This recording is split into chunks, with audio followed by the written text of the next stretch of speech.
We had a client that we worked with, and she was really struggling with profitability. She kept raising tuition. She actually did 3 tuition increases within a 15-month cycle, and she still could not catch up. So I helped her work with our 6 money leaks in schools, and she only used 3 of the 6 money leaks and cut her expenses by 50%. 50. She did not fire anyone. She did not slash any of her programs, and she did not work more hours. Again, the 6 money leaks are not hacks or spreadsheets. These are patterns. They are small decisions that feel so normal that your school does, but they quietly drain your school's profit. So if you've ever wondered why you're working so hard, but still not seeing the return, this is your first step to clarity. Click the link in the show notes and find out what it's actually costing you.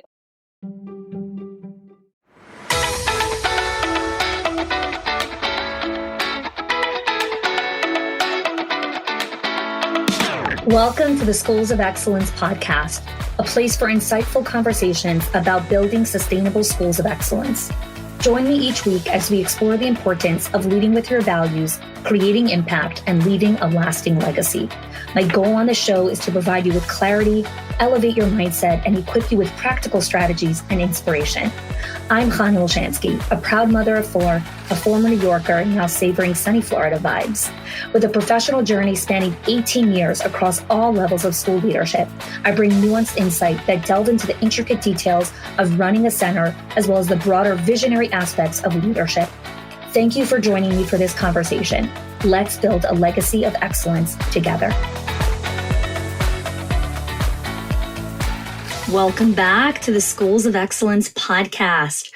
As we reach the end of 2024, I want to take some time to explore 5 powerful truths that will propel your leadership and really just set you up for a 2025 that you can be proud of. Because as school leaders, you are all too familiar with the dizzying pace of change, the relentless demands, and the high stakes that define your work. And it could be so easy to get caught up in the whirlwind, to feel like you're constantly treading water and keep your head above the surface. And the reality is that the schools that are going to be able to truly win in 2025 are the ones that are going to be real visionaries and are willing to challenge the conventional wisdom, embrace discomfort, and put their schools on a trajectory of sustainable, meaningful progress to excellence. That's why the insights that we're about to unpack today are so crucial, because they are not principles that are just like dry principles. They are liberating truths that truly have the power to transform your journey. There are a lot of dangers of more and the privilege of pressure and a lot of other things that I'm going to unpack today. So buckle up. This is going to be an episode that you're going to want to take notes on. So if you're driving or doing other things, definitely you're going to want to come back to this. So truth number 1, more is the enemy of high performance. This is one of my favorite quotes from my mentor, Todd Herman. He's been a mentor of mine for a little over 9 years. And it's one of the first things I heard him say: more is the enemy of high performance.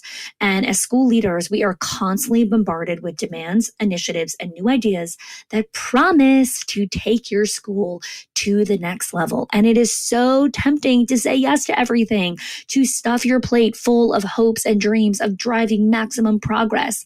But the truth is that the approach always backfires. More is always the enemy of high performance. When you overload yourself and your team, you spread your resources too thin, you lose focus, and you fail to make meaningful, lasting impact. I have seen this play out again and again and again and again and again. Leaders grow, they take a pause, they go do this, they go grow, and then they come back and they're like, oh my God, we grew, we broke the company. You didn't break the company, you grew with the lens of more. Leaders who try to implement too many new programs, roll out too many initiatives, and generally do the more, end up spinning their wheels. They get bogged down in complexity. They are paralyzed by the constant need to keep all the plates spinning. Meanwhile, the leaders who rise to the top 1% are the ones who are driving transformative results. They understand the power of simplicity and focus. They ruthlessly prioritize. Yes, I use the word ruthless. They say no far more than they say yes. They know that it is not about doing the most. It's about doing the right things at the right time, in the right order, with laser intensity and discipline. And so my challenge to you is to take a step back and examine your workload.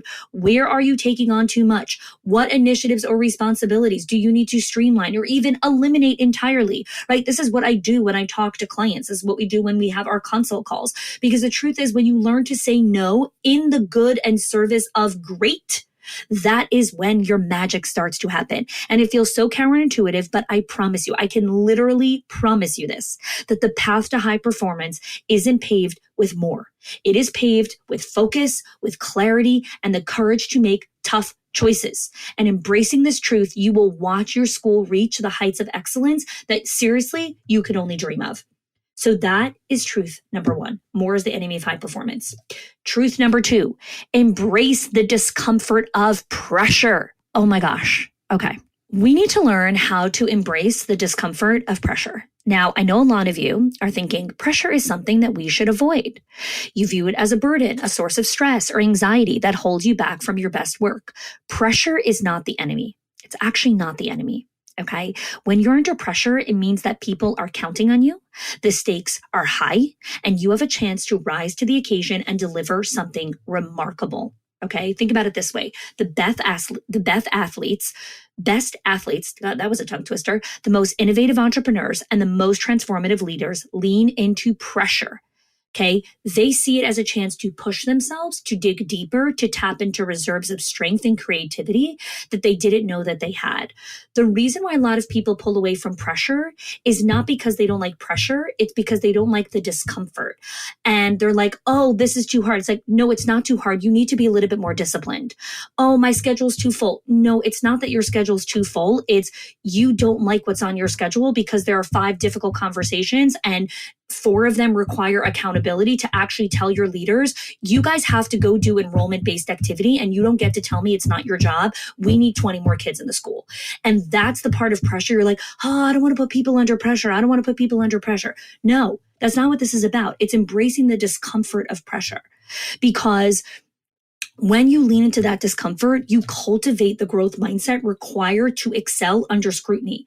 That's when you unlock the true power of a leader. That's when you get to see the kinds of breakthroughs and successes that truly take your school to the level that you want. And because here's the thing, tolerating discomfort doesn't come naturally to anyone.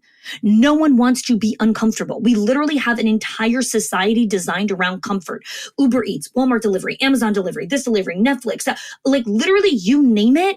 Our society is designed to take away discomfort. And discomfort is literally the channel and the pathway to push yourself to where you're trying to go. And so the surest path to mediocrity is not learning how to tolerate discomfort and pressure. That is literally your path to mediocrity and apathy. So if you want to be an amazing leader in 2025, you have to learn how to step out of your comfort zone, which means you are going to be uncomfortable, which means you are going to feel pressure. That is not a bad thing.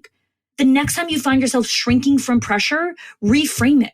Pressure is a privilege. Jesse Itzler, he's married to Sarah Blakely, who's the founder of Spanx. I love his work. He's got some amazing content. And one of the things he always talks about is pressure is a privilege, right? Like understanding that people are relying on you. You are a leader. The greatest leaders do not avoid pressure. They learn how to live within it. It's not about, oh, I need to stop doing that because then I'm going to go get burnt out. I need to, no. It's stop constantly being obsessed with, I don't want to feel pressure. I don't want to feel discomfort. The reason why a lot of times we choose that is because we've had really bad experiences with pressure and discomfort, and it has led us to really bad places. And then we start to make these all generalizations of all pressure is bad, all discomfort is bad. It is not. All pressure is not bad. All discomfort is not created equal. There is tremendous power and truth in embracing the discomfort of pressure. Truth number 3, it is not your effort, it is your environment. I'm going to say that again. It is not your effort. It is your environment that matters most. Leaders get stuck All the time, school leaders get stuck. I just need to work harder. I just need to put in more hours. I just need to strain every single sinew out of this. And somehow we will achieve the results after. But the reality is that approach is the recipe for burnout and frustration, right? That is the kind of pressure that is not good, right? See, it's not about individual effort. It's literally about creating the right environment and the right systems and structures so that your team can go do all the things. And surrounding yourself with people and resources that challenge you, that push you to raise your game, right? This is why I spend time with my mentor, Todd, in New York City and my own mastermind group. This is why I created the Schools of Excellence community, because it's in these communities where we set the bar high and you start to recognize, oh, there is actually other ways to look at this. This is not the only approach to leadership. There are other systems that I could put in place. One of the things that I was realizing over the past year is I actually overcomplicated my business in a lot of different places. And when I was in September in New York City with Todd, he's like, switch a couple of these things. Now we simplify some of the deliverables. And now you get to deliver this same high level of excellence that is so much less complicated at the back end. And now you've freed up some of your team's resources. And now you could go reinvest that and pour that back into actually making an even better program. So it is stop obsessing over your individualized efforts. That is beginner leadership, but you don't want beginner leadership. You want to be able to propel into 2025. You need to look at your environment. Who are you surrounding yourself with? And if you are only surrounded by your staff and your leadership team, and you are not surrounded by a group of high-level leaders who are actually all pushing through discomfort and pressure and trying to build incredible, sustainable schools, you're not in the right environment. You're focusing solely on how much you can push yourself and how hard you could push yourself, instead of asking yourself, where is the ecosystem that can actually get me to where I'm trying to go? And the ecosystem being you, your leadership team, your school culture, your community partnerships. Are they elevating you and your staff to new levels of excellence, or are they holding you back?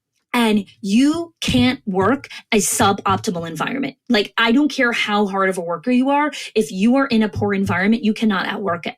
But when you intentionally craft the right conditions for success, meaning you have good mentorship, good leadership that's surrounding you, you have good systems, and you surround yourself with the right people and resources that will push you to raise the bar, boom, the magic happens. Boom, the magic happens. Truth number 4, take an unapologetic approach to marketing and messaging. You need to stop being passive about your marketing, your brand building, and your messaging.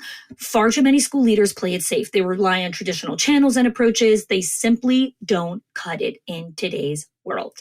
Okay. And I know the idea of being like, I don't want to be aggressive with my marketing. It makes people feel uncomfortable. You're used to taking the back seat, hoping that the good work that you do will speak for itself. It doesn't. That is the surefire way to get drowned out in the noise and get eaten up by free pre-K. If you want to reach your goals of your center and drive the kind of impact that you're after because you believe in your vision, you have to be willing to get out there and be relentless to promote your school and your vision. Okay, look what happened in the 2024 presidential election. And this is not about politics. This is about literally looking at the facts of the ground.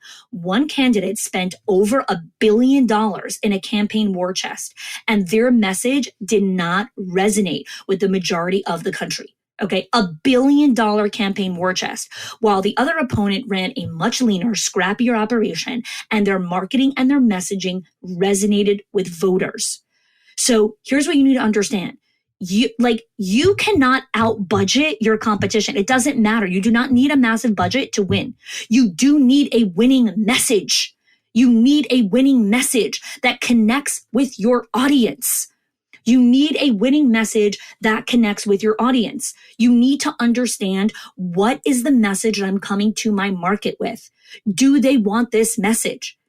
It's not about pouring more money into Google ads or your website or your traffic or your social media. If you have a poor message, there's no budget that can outspend that. And it's not about outspending your competition. You need to craft a message that resonates with your families and your community. That means leveraging every tool in your arsenal. You need to understand what good old-fashioned word of mouth is, how to build parent ambassadors, right? Being proactive and intentional and unafraid to put your school and yourself out there. And then again, going to the other piece is it's not just about having the marketing. You've got to understand the channels to go after. Look at what's been happening here, right? This was called a podcast election, where the channels where people were getting their messaging from was from podcasts and other non-traditional sources of media. That is understanding where are the people and go there to get your message out there. Far too many school leaders are obsessed with like, we've got to make our website right. We've got to make our LinkedIn right. We've got to make our Instagram right. Is that the place where your people are? Is that where you need to be? You need to have the right routines and rhythms so you can ensure that your brand messaging stays aligned with the shifting landscape, because you might get it right over there. It's like, oh, we're getting, and then boom, it changes. Because you could set all the goals in the world, but if you don't have the agility to pivot and adapt your approach, you cannot hit your goals in 2025. This is why I'm constantly encouraging leaders to focus on establishing consistent, flexible routines and rhythms when it comes to marketing, messaging, and brand building. You cannot get bogged down into rigid long-term plans. They will break way too fast. We need to set measurable targets for each cycle, ruthlessly go execute, and be ready to course correct as needed. You need to be able to tweak your messaging, your tactics, based on what's resonating with your audience. Because when you combine an unapologetic approach to marketing and messaging with the right adaptable routines and rhythms, that's how you create a feedback loop and build small momentum, which fuels even bigger victories. Because before you know it, you're moving the needle in the ways that you never thought possible.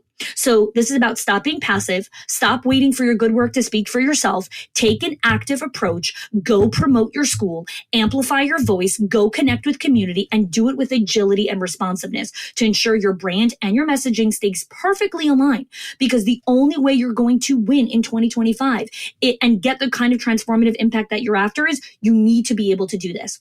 Again, we help our clients do this in our consult calls. You could go to schoolsofexcellence.com/consult. You can have a conversation with our team. We will help you understand what exactly you need to go after and do. This is what we do in our Schools of Excellence program, where we help our clients actually build this agility into their calendars. Lastly, truth number 5, the 30 to 60-day rule of goal setting. It is so easy for you to get caught up in long-term strategic planning. It is literally like this ego flex of like, we sat down and we did strategic planning. Great. You set a grandiose vision. Okay, now you're going to go have the rubber meet the road. Okay, because here's what's going to happen in the next 2 weeks. Someone's going to get into a car accident. Someone's going to all of a sudden recognize they're pregnant. Someone's going to go into early labor. This person's going to have this happen. This, and then, oh my goodness, our giant plan all fell apart. I'm a massive believer in 30, 60-day rules, right? Do not get mirrored into the endless strategizing. Break things down into bite-sized actionable targets. What can you achieve in the next 30 days? The beauty of this approach is it keeps you agile and responsive. So when you work in shorter time frames, you can quickly identify what's working, what's not working, make adjustments, and you don't get bogged down by unrealistic long-term projections and get paralyzed by the fear of the unknown. When you create this kind of momentum, it is so energizing and exciting for your team. It's so attractive because every time you hit a target, it's like, bam, we build confidence. Bam, we build confidence, and inspires your team to push forward instead of shifting goalposts and constantly like, we're almost there. We're almost there. We're almost there. We're almost there. No, get there faster. Now, a lot of this might feel uncomfortable because you're so used to thinking in terms of yearly planning or 5-year strategies. But in a world that is changing so fast, in a landscape that is moving so quickly, rigid long-term planning is not going to cut it. You must be nimble. You must be able to be responsive. And you need to be able to keep your eye on the short-term goals and the long-term successes. So there you have it, ladies and gentlemen. 5 powerful truths that transform your leadership journey. Okay. So I want you to ask yourself some questions when you get back to your schools or when you're reflecting with your leadership team. Where in your leadership are you doing too much and you need to embrace less is more? Less is more. How can you reframe the pressure you feel as a privilege and an opportunity to push yourself and your team to new levels of excellence? Take an honest look at your current workload. What changes could you make to the people, resources, and systems around you to elevate your school outcomes? This is literally the question that we answer on our schoolsofexcellence.com/consult call. This is where we will help you understand what are the changes you need to make to people, resources, and systems so that in 2025, things look very different. When it comes to your school's marketing, branding, and messaging, where might you need to be more bold, intentional, and relentless in getting your story out there? I did a workshop called The New School Playbook, 5 Power Plays to Attract, Engage, and Retain Families. You could click the link in the show notes. You could go get the replay. It's a phenomenal conversation about branding, marketing, and messaging. And lastly is, what 30-day rhythms and routines could you implement to stay laser focused on your most important goals, evaluate progress, and rapidly make adjustments as needed? Again, this is what we help our clients do on our consult calls. Remember, the journey to excellence is not linear. It is not easy, but it is simple, and it is profoundly rewarding. And when you embrace these truths that I shared and thoughtfully applying them to your unique context, you will unlock the greatness on your team. You will unlock the greatness.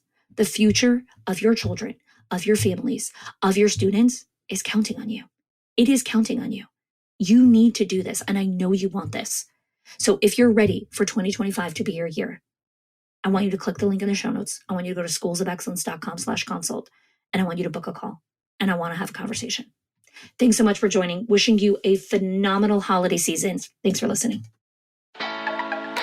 If you are loving the Schools of Excellence podcast and have gotten any value out of it for your school, I would love if you can do two things for me. One, subscribe to the show so you never miss an episode.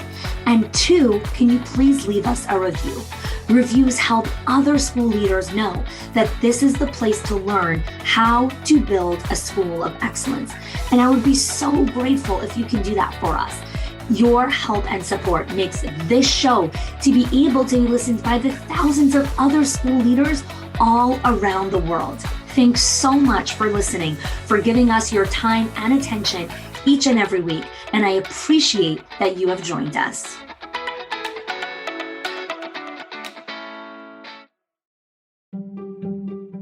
If your accountant has ever told you to cut back on professional development or slash your teacher appreciation budget or your staff development budget just so you could stay afloat, or has told you, hey, you probably can't go invest in that program, please listen.